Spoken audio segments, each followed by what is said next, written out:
A historic achievement. China and 14 other Asian countries sign a massive trade agreement. We'll discuss what it means for the region and the world. Hello, I'm Anand Naidu and this is The Heat.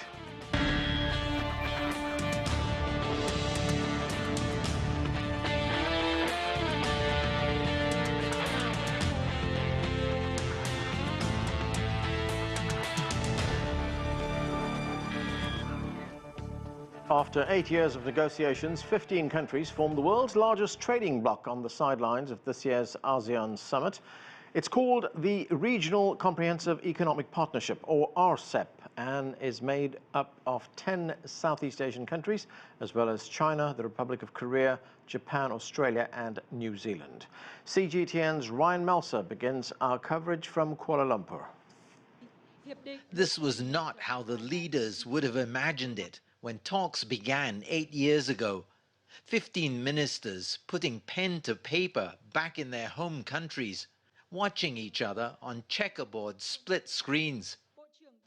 But they finally got it done, inking the free trade deal encompassing the 10 ASEAN countries, China, Japan, South Korea, Australia and New Zealand, comprising 30% of the world's population and nearly 30% of its GDP.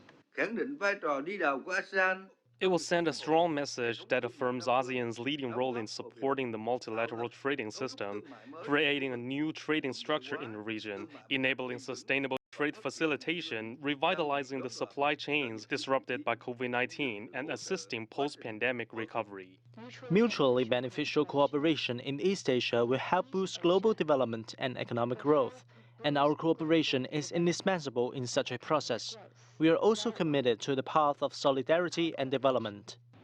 The deal should remove tariff and many non-tariff barriers and boost investment, e-commerce and cooperation in areas such as technology. RCEP will make these countries more interdependent, and that increasing economic closeness will be an incentive to avoid inflaming geopolitical tensions and disputes. And there are a few of those. Between 4 of the ASEAN countries and China over the South China Sea, between the East Asian countries, and more recently, between Australia and China. I welcome the fact that Australia and China have been able to continue as partners in the RCEP agreement. It's an important sign of our willingness to continue to work in regional cooperation and regional economic partnership.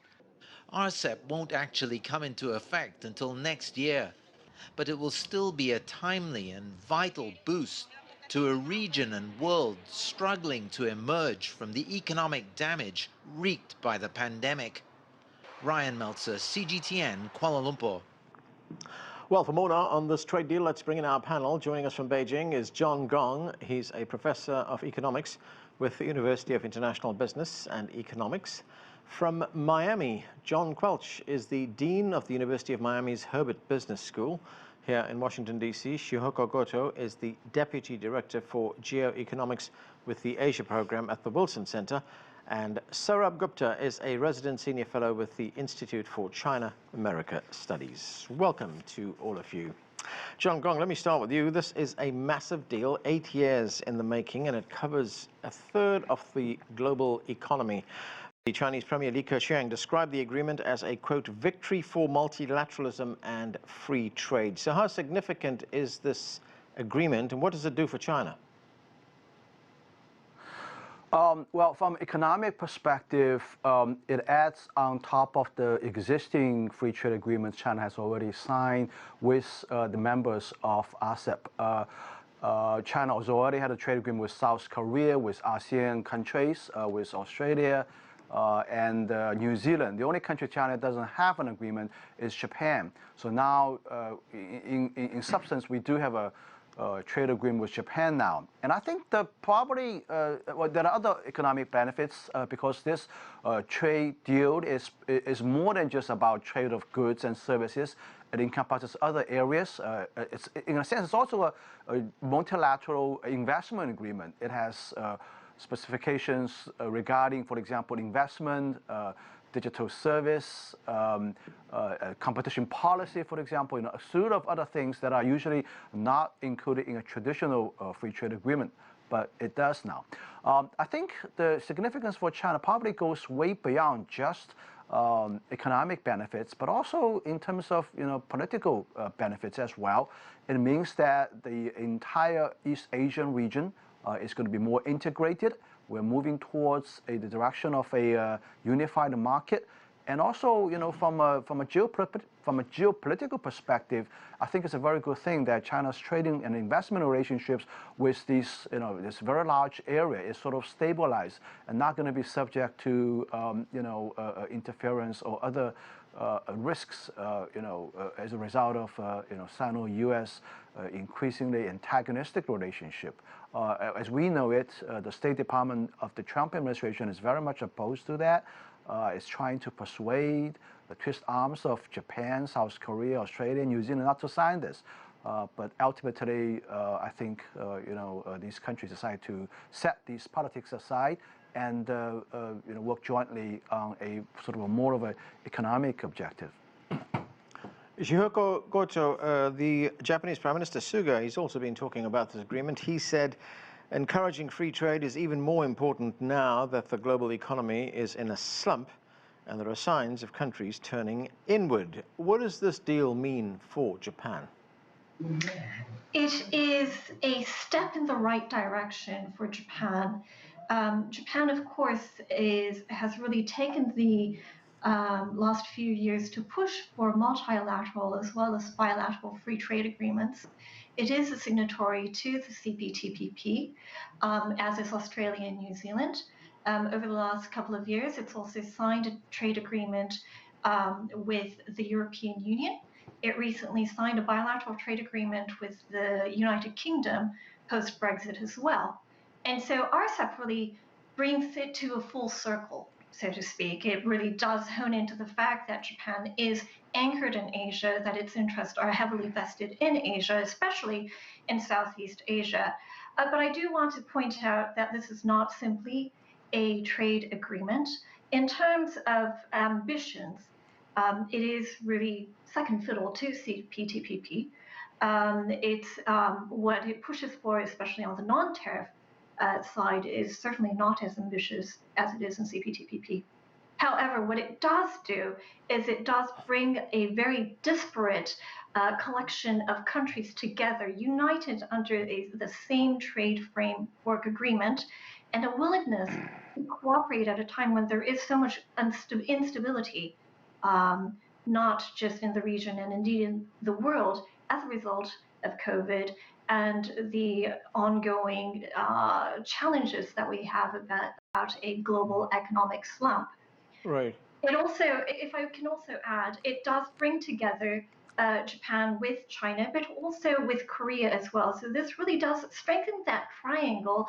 Right. There is a lot of political dispute between the three sides, but this is something that is a positive development. As John Gong just told us, there is some political significance to the fact that Japan has now signed a big deal with China. Where do you see that going? Well, pre-COVID, Japan had really been able to move forward with China when it comes to diplomatic relations. They were en route to having their first bilateral summit meeting that only got canceled because of this pandemic.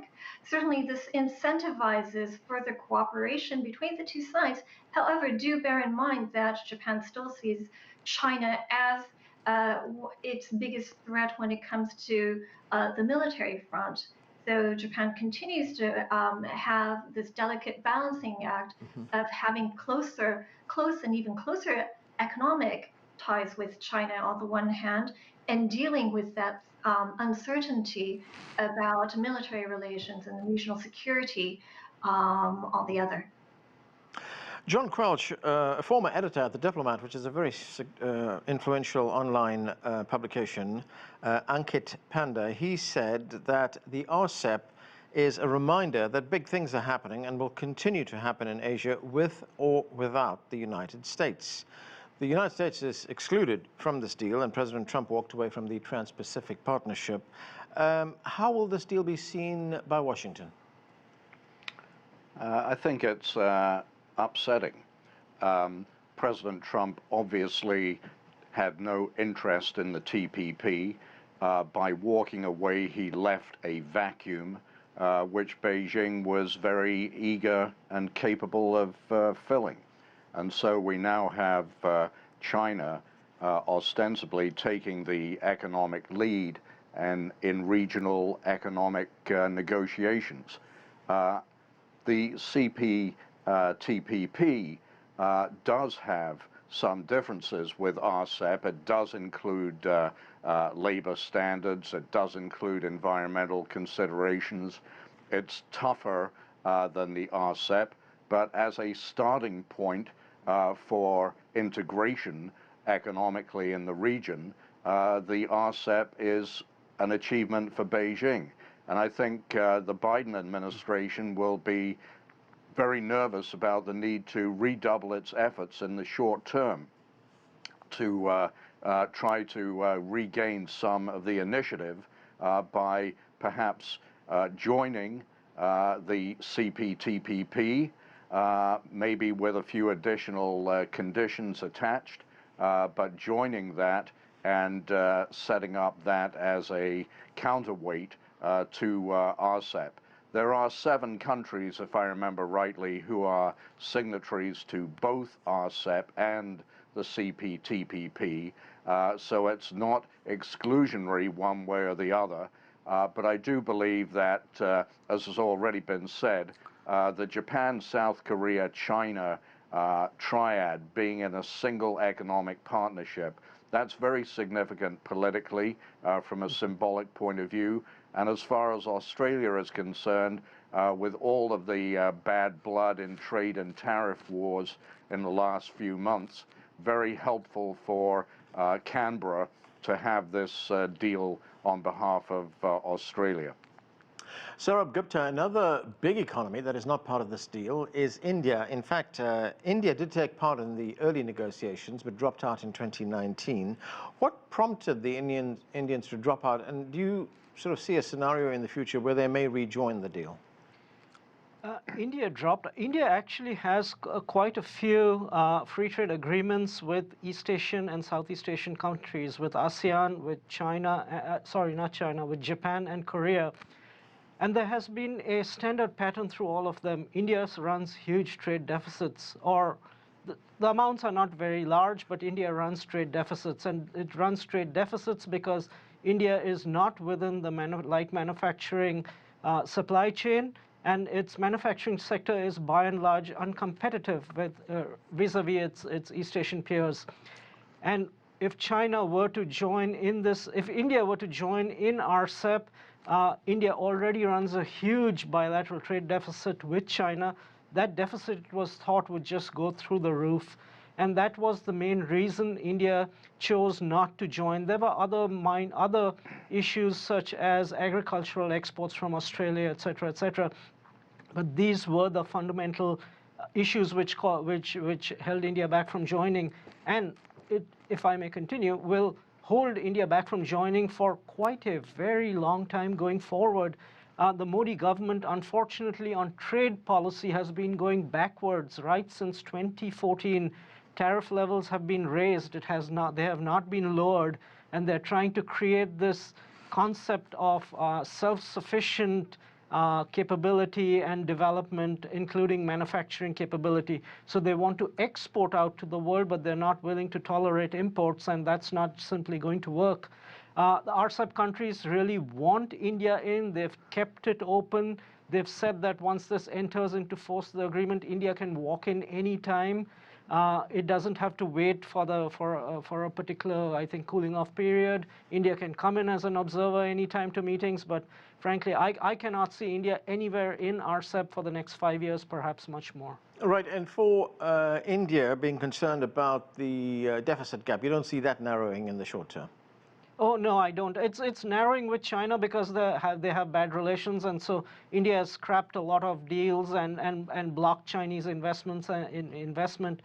That deficit will be narrowed partly. But the fact of the matter is that whenever India has tried to liberalize trade with its East Asian peers, that deficit has just increased simply because India is not competitive in the manufacturing sector and has not chosen to join the East Asian and Southeast Asian production networks. Right, John Gong, this agreement will see the removal of tariffs on a wide range of goods within the next 20 years. Here is Wang Xuan, who is the Chinese Commerce Secretary. This is what he had to say. This is an agreement involving the largest population and trading scale in the world, with the greatest potential among all transnational trade deals. It is arguably the most important achievement of regional economic integration and trade and investment liberalization in East Asia over the past 20 years. So, John, where does this position China in the region? Well, I think I first want to comment on India's proposed reasons why it doesn't want to join RCEP. I mean, these are the kind of arguments that China went through before the time we joined WTO. Exact the same kind of arguments. We had a very large, not very large, but quite a significant trade deficit for a long time. And see what has happened to China. It's grown to be, the largest exporter in the world with a very sizable foreign exchange reserve.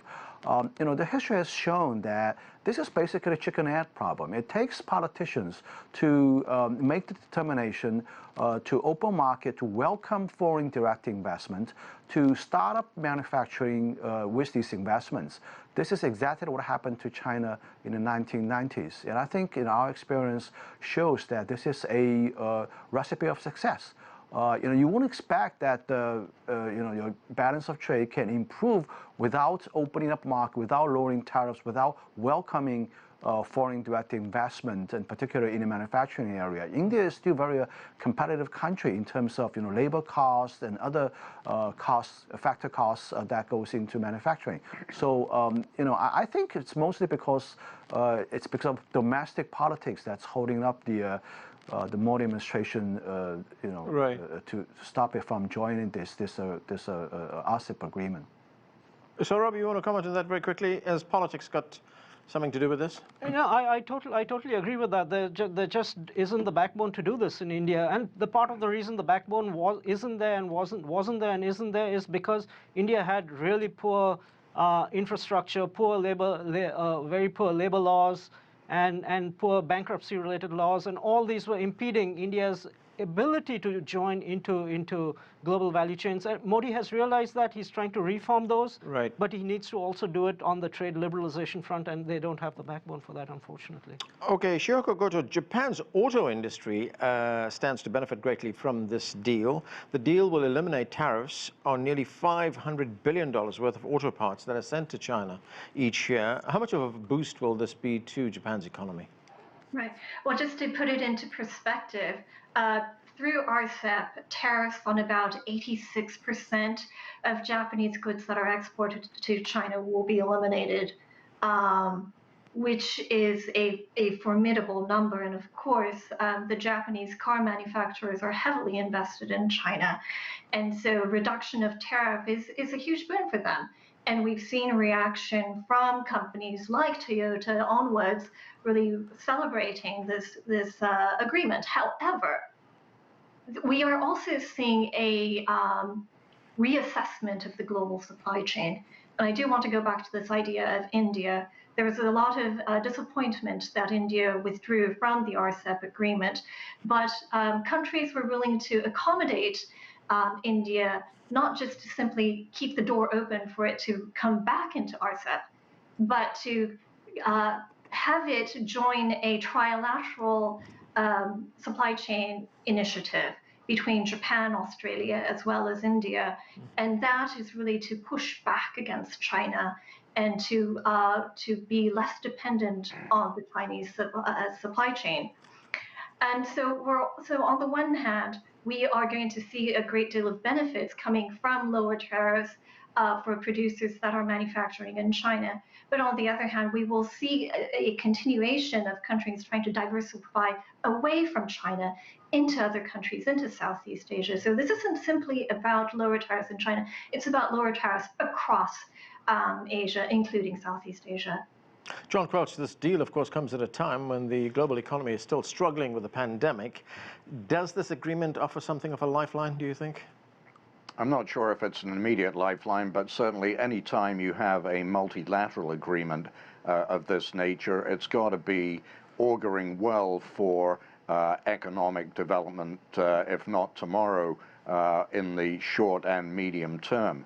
I do think that this agreement is significant. As everybody, I think, on this panel agrees, it does represent a symbolic shift of power away from the United States towards China. It does represent a collaborative effort on the part of the Asian economies, independent of the US. And for that reason, I think it's perhaps more politically important in the short term than it will be economically important in the short term. It is, after all, a deal that has a 20-year time horizon, and many of the tariffs that have been spoken about will not be eliminated overnight. And if the European Union experience is anything to go by, if you go back to the Single Market Agreement of 1992, which promised all sorts of eliminations of non-tariff barriers, for many years and in many sectors, that elimination did not take place. So even if the raw numerical tariffs are reduced, there is a range of non-tariff barriers that countries can still put into practice to protect their domestic industry.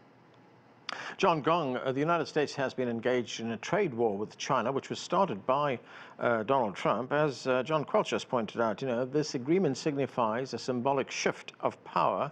Does the deal put China in a position of being less dependent on the United States? China's trade is already starting to become less dependent on the United States. The U.S. market used to be the #1 export market for China, but ever since the trade war started 2 years ago, it has slipped to #3 now. ASEAN has become China's largest exports market. So this thing is already happening. Now I want to make a comment about this characterization of RCEP being sort of a China thing, whereas TPP becoming a Washington's thing. It doesn't work like that, actually, in my opinion. RCEP, even though it's portrayed very much as a sort of a Chinese-led initiative, the fact of the matter is this was very much started by the ASEAN countries. I would even argue that Singapore probably played a more important role than China did. This is basically an expansion of the ASEAN free trade agreements. ASEAN has already signed trade agreements with Australia, with New Zealand, with China, and with South Korea as well. I think by putting a very large trade agreement among all these countries, it basically unifies the hodgepodge, a set of hodgepodge free trade agreements that have already been existing there. So I would view this as more as an expansion of the ASEAN market. It's moving towards the direction of a unified market in East Asia. I think that's really the objective of this, and China, of course, bless all of this, and is very willing to join this. It very much works in China's benefits, and it is also being trying very hard to work with ASEAN and other member countries to make this happen, and indeed it did happen today. Sourabh, Gupta, we will have a change of leadership here in the United States come January 20th next year. Joe Biden is the projected winner in the U.S. election. He takes office at that time. CGTN's Seoul, South Korea correspondent Jack Barton asked economist Yang Jun-seok how this agreement will impact the new administration. Let's listen. Trump has made sure that the U.S. would not be part of this agreement. How likely is it that Biden might try to renegotiate some sort of re-entry? Or is the mood in the US right now just too anti-globalization, too protectionist? So right now, there just isn't any support for TPP in Congress. And in addition, even though President Biden perhaps will want to have TPP as a balance to Chinese interest in economic interest in Asia, he'll be, especially for the first couple of years, much too busy dealing with issues domestically because of the large Republican Democratic split, and also trying to repair a lot of damage that's already been done global diplomacy. So I really don't see him concentrating on TPP in the near future. So, Sourabh, what do you make of that assessment? I actually think that's a fair assessment, and I agree with it in most part. You know, Biden left to himself and his instincts would like to set the trade rules multilaterally, and he would like to take the U.S. into RCEP, I mean into TPP. But Biden has accumulated this persona of being the working man's representative over 4 decades. In spite of that, he just eked through victories in the blue wall states, the Rust Belt states, states with large number of blue-collar workers. He just eked it through. You know, these guys are trending Republican. Many of these working-class voters are going towards the Republicans. Mr. Biden knows that he needs to carry these states if he needs to win in 2024. He may have won by 5 million votes this time in terms of the popular vote, but Electoral College, if just 50,000 votes had gone the other way, we might be thinking of Donald Trump still being in office. He's going to be ultra sensitive to the fact that he needs to carry blue-collar voters in the Rust Belt states, and they are not terribly thrilled about pro-market liberalization. So I personally agree that it's going to be very, very difficult for the US to come back into TPP. And we'll get a very early sign of that because Mr. Biden needs Trade Promotion Authority, a very difficult vote, which will expire in July 2021. So within the first 4 or 5 months, he needs to get this authority. And again, I'm very skeptical he will fight for it and whether he will get it or not. So my view is, whatever the US does on TPP, nothing's going to be happening soon on that front, and he is going to be managing the politics, in fact, for a number of years going forward. Okay, and that's where we have to leave it. Thanks to all of you for being with us. That's it for this edition of The Heat. I'm Anand Naidu in Washington, D.C. Thanks for watching.